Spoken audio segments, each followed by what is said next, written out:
नमस्कार, राज की बात में आपका स्वागत है। जब एक दूसरे के धूर प्रतिरोधी, विरोधी, दुश्मन, प्रतिद्वंदी एक साथ मिल जाते हैं तो यह समझ में आना चाहिए कि दाल में कुछ काला है। मतलब अगर दुश्मन एक दूसरे के साथ मिल जाए तो इसका मतलब है कि इन सब की कहीं न कहीं जो पैर है फंसा हुआ है, इनके ऊपर एक्शन हो रहा है और इससे ये बिलबिला रहे हैं। इनकी अपनी कुंडली खुली हुई है और ऐसी ही स्थिति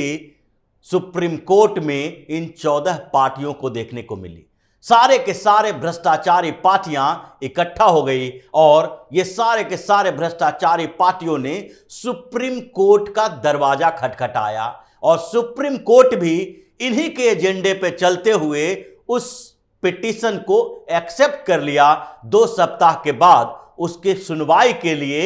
इसको लिस्टेड भी किया गया। ये दोनों के बीच के संबंध को समझना जरूरी है और यह भी समझना जरूरी है कि जिस तरीके से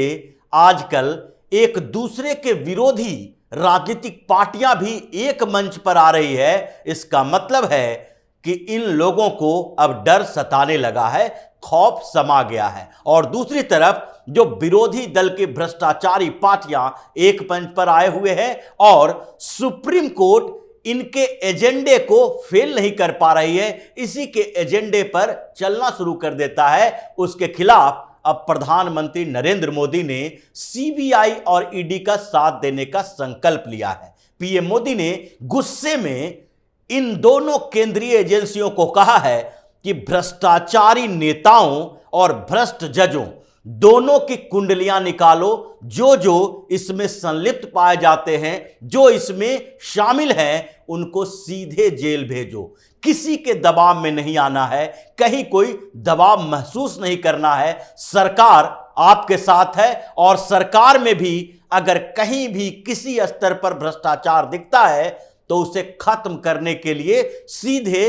प्रधानमंत्री कार्यालय से संपर्क करो, सीधे पीएम मोदी के दफ्तर में जाओ और वहां पर बात करो कि इस मंत्री के खिलाफ हमें कुछ सबूत मिले हैं या इन भ्रष्ट नेताओं के खिलाफ सबूत मिले हैं और इसके ऊपर कार्रवाई करनी है। क्योंकि जिस तरीके से इस देश में भ्रष्टाचारियों की एकता हो रही है और सुप्रीम कोर्ट में बार बार इन लोगों की पैरवी चल रही है, उससे सरकार मंथन करने को मजबूर हो गई है। प्रधानमंत्री नरेंद्र मोदी ये सोच रहे हैं कि आखिरकार अचानक से ये हो क्या रहा है। क्या सही में सीबीआई और ईडी गलत इस्तेमाल किए जा रहे हैं? अगर देखा जाए तो जिन पार्टियों ने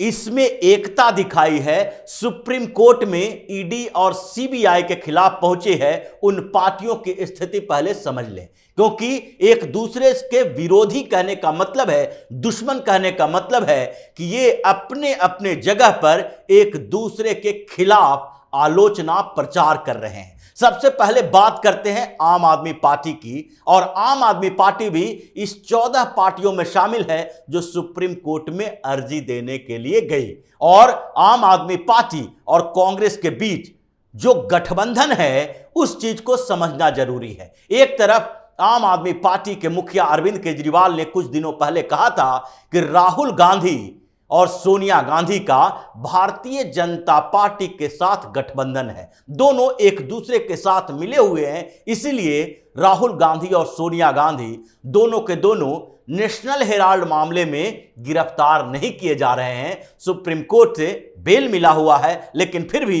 ईडी और सीबीआई इनके ऊपर उस तरीके से अंकुश नहीं लगा रही है जैसे कि मनीष सिसोदिया, सत्येंद्र जैन जैसे लोगों के ऊपर लगा रही है। उसी से पहले जब कांग्रेस ने आम आदमी पार्टी के खिलाफ एलजी को एक चिट्ठी लिखी थी और इस चिट्ठी में साफ तौर पर कहा था कि अरविंद केजरीवाल के खिलाफ केवल करप्शन का नहीं बल्कि देशद्रोह का आरोप लगना चाहिए, क्योंकि जासूसी प्रकरण में इन्होंने जिस तरीके से केंद्रीय विभागों की जांच करवाई है, डिफेंस इंटाइटीज की जांच करवाई है और यहां तक कि पत्रकारों, सामान्य नागरिकों, विरोधियों और पॉलिटिकल पार्टी के नेताओं की जासूसी करवाई है, उसमें देशद्रोह का केस बनता है। इसमें केवल करप्शन का मामला नहीं बनता है और दोनों एक दूसरे के खिलाफ बयानबाजी किए जा रहे थे। दोनों एक दूसरे के नेताओं के जेल जाने और जेल भेजने की बात कर रहे थे, लेकिन अचानक से जब राहुल गांधी के खिलाफ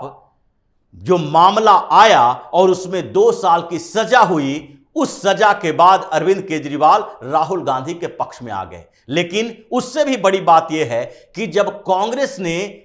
भ्रष्टाचार के मामले में सीबीआई और ईडी के उपयोग किए जा रहे हैं, जो सीबीआई और ईडी के एक्शन हैं, उसके खिलाफ जब सुप्रीम कोर्ट में जाने की बात कही तो आम आदमी पार्टी अपनी सारी दुश्मनी भूलकर कांग्रेस के साथ खड़ी हो गई। कुछ ऐसी स्थिति ममता बनर्जी की भी है, क्योंकि सिग्नेटरी ममता बनर्जी की पार्टी टीएमसी भी है। टीएमसी और कांग्रेस के बीच आमने सामने की लड़ाई पश्चिम बंगाल में चल रही है। पिछले दिनों ममता बनर्जी ने कहा था कि कांग्रेस को जो राहुल गांधी के प्रकरण चल रहे हैं उसमें भारतीय जनता पार्टी का एजेंडा है। भारतीय जनता पार्टी ये चाहती है कि कांग्रेस के केंद्र में, यानी कि अपोजिशन पार्टियों के केंद्र में राहुल गांधी रहें और इसलिए राहुल गांधी का मुद्दा बार बार उठाकर उन्हें अपोजिशन पार्टी का बॉस, हीरो बनाने की कोशिश भारतीय जनता पार्टी कर रही है। यहां तक कि कुछ समय पहले उन्होंने अकेले चुनाव लड़ने की भी बात की। थर्ड फ्रंट के लिए उन्होंने तैयारी भी शुरू कर दी और कांग्रेस के धूर विरोधी ममता बनर्जी मानी जाती हैं। लेकिन इस मुद्दे पर, क्योंकि यह भ्रष्टाचार से संबंधित है और 18 से ज्यादा टीएमसी के नेता ईडी और सीबीआई के जाल में फंसे हुए हैं, इन लोगों के ऊपर सीबीआई और ईडी की जांच चल रही है। किसके घरों में 50-50 करोड़ रुपया कैश मिल रहा है, तो कोई फर्जी अकाउंट के जरिए, तो कोई हवाला के जरिए पैसों का ट्रांजैक्शन कर रहा है। अनुव्रत मंडल हो, पार्थ चटर्जी हो, घोष हो या ममता बनर्जी का भतीजा अभिषेक बनर्जी हो, ये सारे के सारे सीबीआई और ईडी के जाल में फंसे हुए हैं और इसीलिए उनको भी लगा कि सारी पुरानी दुश्मनी भूल जाओ, क्योंकि अभी दुश्मनी रखने का मतलब है कि इनका सर्वनाश हो जाएगा। क्योंकि पीएम मोदी के खिलाफ इन लोगों भ्रष्टाचारियों की एकता जरूरी है और इसलिए दुश्मनी छोड़कर ये आपस में दोस्त बन गए इस मुद्दे को लेकर कि सीबीआई और ईडी कैसे एक्शन ले रही है। कुछ इसी तरह की स्थिति एनसीपी और उद्धव ठाकरे की पार्टी की भी है। इन लोगों ने भी सपोर्ट इसलिए किया है क्योंकि इनके भी कई नेताओं के ऊपर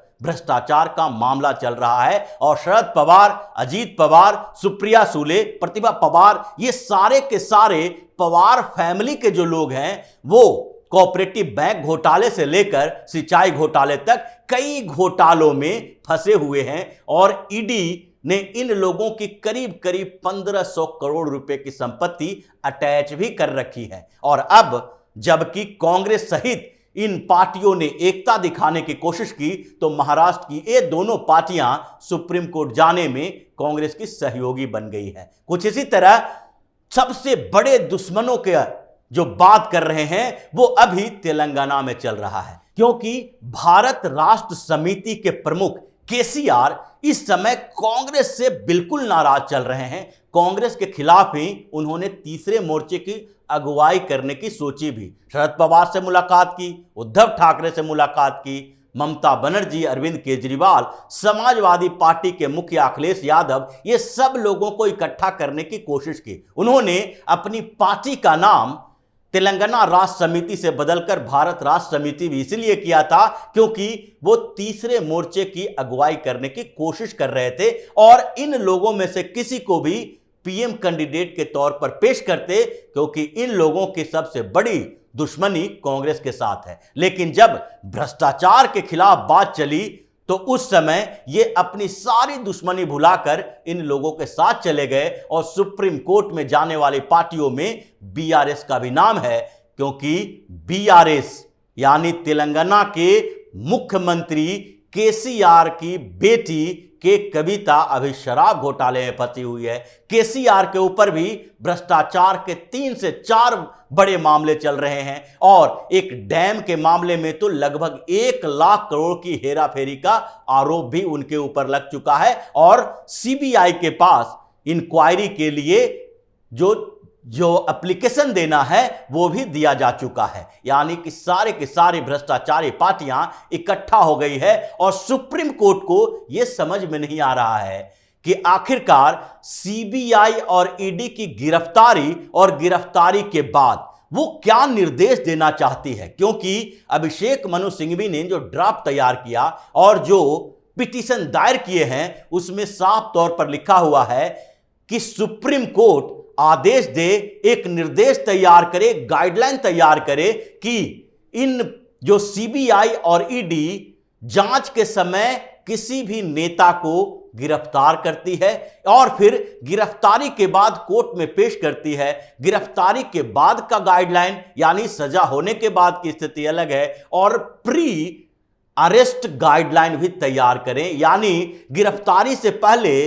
किसी भी नेता से जांच के लिए, पूछताछ के लिए बुलाए जाने पर क्या क्या निर्देश दिए जाने चाहिए, कैसे आप उनसे पूछताछ करेंगे, उनके समय माहौल अनुकूल बनाएंगे कि नहीं, ये सारे के सारे दिशा निर्देश सुप्रीम कोर्ट तय करे, गाइडलाइन तय करे। लेकिन सुप्रीम कोर्ट को जब पहली बार ये पिटीशन सामने आया तो उसी समय यह मानना चाहिए था कि आखिरकार किसी भी सुरक्षा एजेंसी हो या फिर जांच एजेंसी हो, उसको निर्देश सुप्रीम कोर्ट से कैसे मिल सकता है। सुप्रीम कोर्ट कार्यकारी यानी इंप्लीमेंट्री बॉडी नहीं है। सुप्रीम कोर्ट निर्देश दे सकती है कानून के मामलों में, कार्यान्वयन करने के लिए नहीं, बल्कि एडमिनिस्ट्रेशन चलाना सरकार का काम है और सरकारी एजेंसियां जो काम कर रही है उस मामले में किसी को भी सुप्रीम कोर्ट जाने का अधिकार है। यहां तक कि अगर मनीष सिसोदिया चाहें तो सुप्रीम कोर्ट जा सकते हैं, संजय राउत चाहें तो सुप्रीम कोर्ट जा सकते हैं, अनिल परब, अनिल देशमुख चाहे तो सुप्रीम कोर्ट जा सकते हैं, सोनिया गांधी, राहुल गांधी की पूरी वकीलों की फौज सुप्रीम कोर्ट के बाहर ही बैठी रहती है कि कभी भी कोई भी तकलीफ हो तो सुप्रीम कोर्ट में डायरेक्ट चले जाओ, लोअर कोर्ट का कोई मतलब नहीं है। लेकिन फिर भी अगर अकेले अकेले जा रहे हैं तो उससे बढ़िया है कि सुप्रीम कोर्ट से गाइडलाइन ही तैयार करवा दो, क्योंकि इन लोगों को लग रहा है कि अब चुनाव तो जीतना नहीं है, सरकार तो 2024 में भी मोदी की ही बनेगी। इसलिए अगर सुप्रीम कोर्ट का सहारा नहीं लिया गया तो अगले 4-5 सालों के अंदर सारे के सारे भ्रष्टाचारी नेता जेल के अंदर होंगे। और इसलिए जब इनके पूरे एजेंडे को भारतीय जनता पार्टी की बैठक में, सरकार की मीटिंग में रखा गया कि अब अगर सुप्रीम कोर्ट लक्ष्मण रेखा पार करता है तो इसका उपाय क्या हो सकता है, क्योंकि ये सारे के सारे भ्रष्ट नेता अगर हर बार सुप्रीम कोर्ट का इस्तेमाल करके भ्रष्टाचार से बचने की कोशिश करेंगे तो सरकार इनके ऊपर कार्रवाई कैसे करेगी। और तभी सुप्रीम कोर्ट और भ्रष्टाचारी नेताओं के बीच के इस साठगांठ के बीच प्रधानमंत्री नरेंद्र मोदी ने ईडी और सीबीआई दोनों को खुली छूट दे दी कि अगर किसी के खिलाफ भी कोई भी भ्रष्टाचार का मामला सामने आता है तो उसमें पॉलिटिकल प्रेशर नहीं होगा, आप सीधे उसके खिलाफ कार्रवाई कर सकते हैं। अगर सुप्रीम कोर्ट से कोई ऐसा फैसला आएगा तो उसके लिए सरकार बैठी हुई है, क्योंकि शासन, सरकार कानून से चलती है और कानून संसद में बनाया जाता है, सुप्रीम कोर्ट में नहीं। सुप्रीम कोर्ट को भी अपनी लक्ष्मण रेखा का ध्यान रखना ही पड़ेगा और इसी बात को लेकर सीबीआई और ईडी दोनों के अधिकारियों के बीच एक नई ऊर्जा का संचार हो रहा है कि अब इन लोगों के किसी भी एजेंडे पर हम दबाव में नहीं आएंगे। और इसलिए तेजस्वी यादव जैसे लोगों को इस बीच भी सीबीआई पूछताछ के लिए बुला रही है। हो सकता है कि कस्टडी में भी ले ले, और ऐसी स्थिति में क्योंकि सरकार उनके साथ है तो भ्रष्टाचार के खिलाफ आखिरी प्रहार करने का समय भी आ चुका है। और अब भ्रष्टाचारियों के खिलाफ ये कार्रवाई जारी रहेगी, चाहे ये सड़क पर प्रोटेस्ट कर लें या सुप्रीम कोर्ट की शरण में चले जाएं। तो इसी तरह की खबरों के साथ फिर से हाजिर होंगे, तब तक के लिए बने रहिए हमारे साथ और देते रहिए हमें सहयोग, ताकि इसी तरह की खबर हम आपके लिए लाते रहें। धन्यवाद।